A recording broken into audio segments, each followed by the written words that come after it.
You can see evidence of some of the recent shelling here. What is so incredible is that this residential area, which has no power, no electricity, no heating, the fact of the matter is that there are still many residents living here. Georgy Nikiforov has lived here since 1975. His wife died 2 years ago. He lives alone and has had no heating since the shelling intensified a few days ago.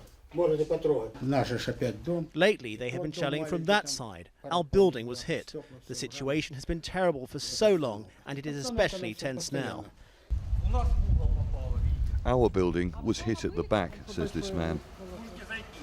His wife leads us into their apartment.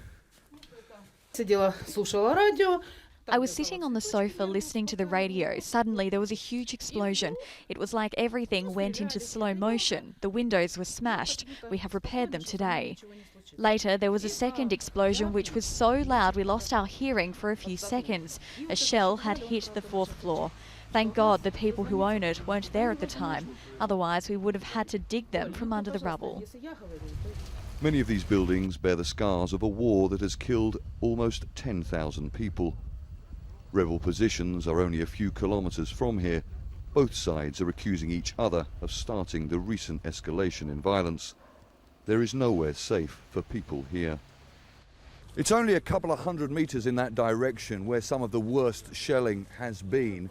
A government agency has set this camp up. There's a soup kitchen here where people can come and get hot food. There are tents here that have been set up where people can come charge their phones to warm up because the temperatures here are so desperately cold.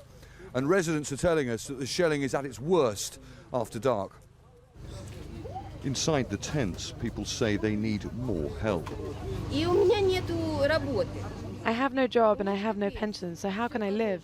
I tried to pick up aid, but it was so crowded I couldn't get anything. Aid deliveries are expected here again in the coming days. For now, though, these people can do little but try and stay warm and hope the shelling stops. Charles Stratford, Al Jazeera, Avdiivka, Eastern Ukraine.